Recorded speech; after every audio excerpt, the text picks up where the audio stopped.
Out of the way, you stupid boys.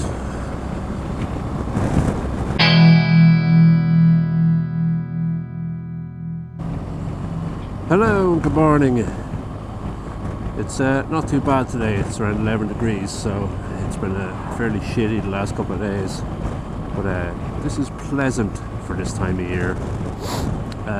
So today I'm going to talk about insurance and getting yourself insured on the bike.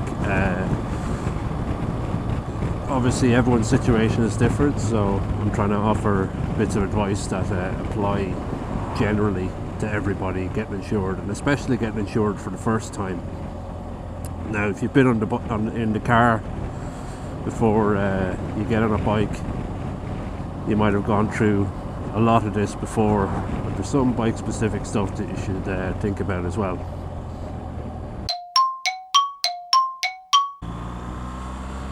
So piece of advice number one, and something to remember throughout all the rest of the advice and for insurance in general, which is insurance is a scam.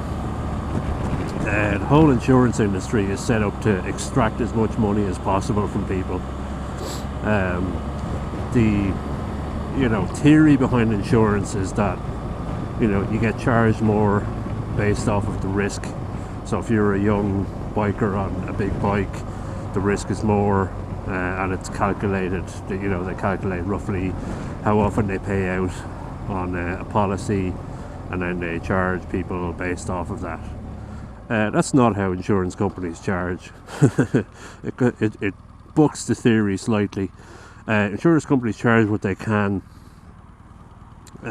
which is based off of industry rates and bike category and fucking cars coming and all that sort of thing, and then they add on whatever they think they can add on.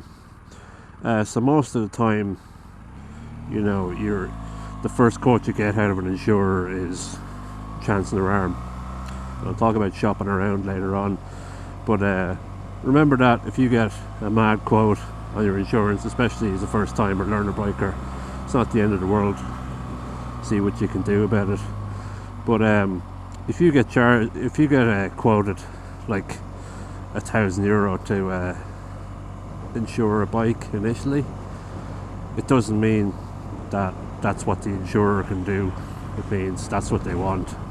They could probably insure you for about €300 based off of the usual model of insurance, but they're going to charge you what they can charge you.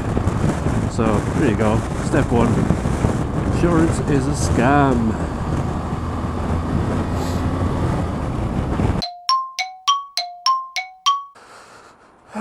Number two, this applies if you want a big bike like this bleeding yoke,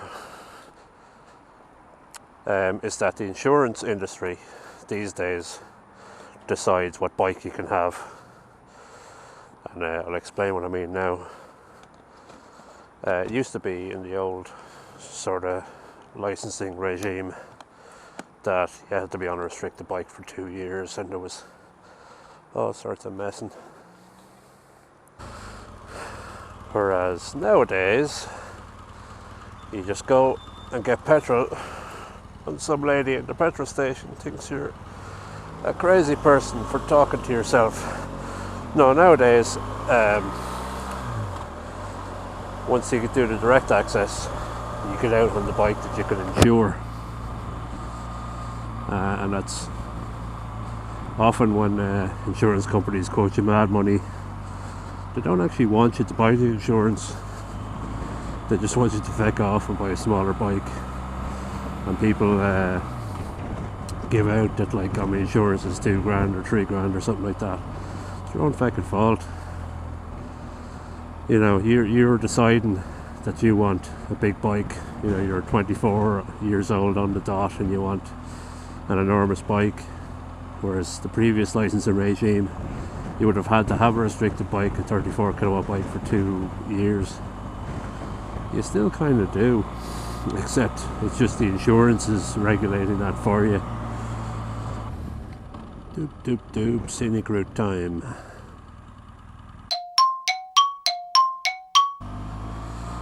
So number three about insurance is insurance companies owe you nothing, or you owe them nothing. So shop around, play them off against each other. This is related to number one. I mean, an insurance company coming back and saying, yeah, we can do that for X amount, doesn't mean they're going to go out of business to do it for half that. And that's one of the biggest sort of scams in insurance, is that you could just go back and say, yeah, you know, you said €1,000, could you do it for 700? And they're like, yeah, to sort of keep you as a customer. And I've heard of mad stories of lads getting mad discounts to keep them as a customer. But you know, personally, you'd keep me as a customer if you quoted me an actual fair price. I didn't put it up every year and didn't act a fucking maggot and make me do stuff. If you've insured a car before, you'll know the same thing, is that just shop around, just ring 2 or 3 other places, get quotes. They'll probably be better. Ring your original insurers and say, can you please match these quotes or do better than them? And they usually will. My personal philosophy on insurance and how I do insurance on the car and on the bike, it's harder to do on the bike because there's only 3 or 4 insurers, but in the car, every year I get my quote, and they say, okie doke, you know, just give us a ring and do this quote. And the vast majority of people just, yeah, ring the number, pay their insurance. I just go get quotes from 2 or 3 other people and pick the cheapest one, and I switch. I switch my insurance every year. Because fuck them, like, you know, if they're going to turn around and, you know, treat you, a loyal customer, as if you're a fucking idiot, you might as well just go with whoever it is. So insurance companies do new customer deals that sort of evaporate after the first year of insurance, and yeah, just shop around. Almost every year I end up switching, and it costs a phone call and maybe posting a letter, and it saves you a couple of £100.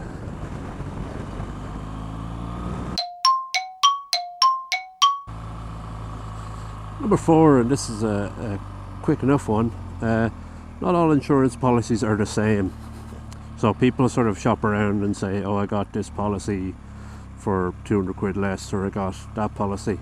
The chances are the more expensive policy, or even the cheaper policy, will have stuff on it you don't need. So stuff on it you don't need would be, for example, if it has like breakdown assistance or home starter recovery or something like that, you get that with AA. You know, if you're with the AA in your car, or even if your partner is, or somebody you live with is, they'll come and recover a bike. You know, they'll come and try and fix a bike on the side of the road, the exact same as a car. And it's £100 a year, and it covers all your vehicles. So it's you the membership is for, rather than the vehicle. So if you have a car and a bike, just get the AA and take the home start and recovery off, you know, all of your policies. That's a couple of £100 for you as well. Other stuff that people have started putting on policies is like legal assist and all that sort of shit, which is a lot of bollocks.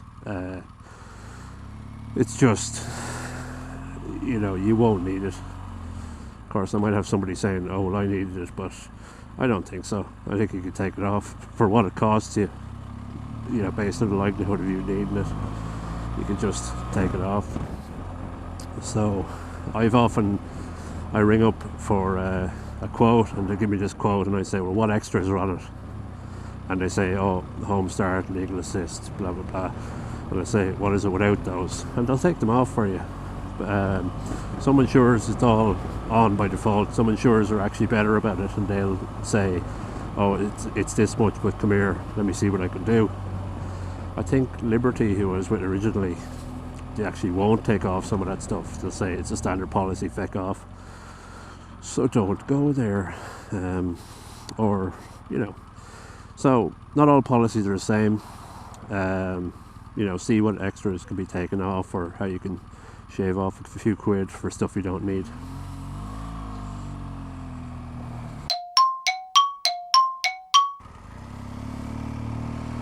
Number 5, and the last one, and this is bike specific, which is get an insurance assessment. So a lot of places will do what's called an insurance assessment. Now it's specific to an insurer.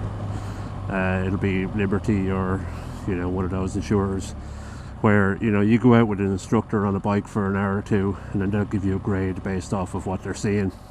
And this can often be done as part of the IBT. If you're booking your IBT, you can say, "Can I do an insurance assessment as part of it?" and they'll just give you the cert at the end. Or me, like an agent, what I ended up doing was I paid for it separately, but it ended up paying for itself. I think I paid 80 quid or 100 quid for an insurance assessment, which is a couple of hours of instructor time, which was good in and of itself. And that got me, I think, something like, I got a Liberty grade 2, which is like 30% off your insurance, which is fucking great money depending on the bike that you have. So I ended up saving 200 quid on the insurance for spending 100 quid. So job. So look into the insurance assessment. Ideally it's part of the IBT, so you might get it for nothing, but even aside from that, if you're paying for it, still worth it. So that's that. Those are my tips on getting insured in Ireland. Number 1, insurance is a fucking scam. Number 2, insurance companies decide what bike you can have. Too fucking bad. Number 3, shop around. Number 4, not all insurance policies are the same. Number 5, get an insurance assessment and have insurance. Don't end up in one of those yokes. Cheers.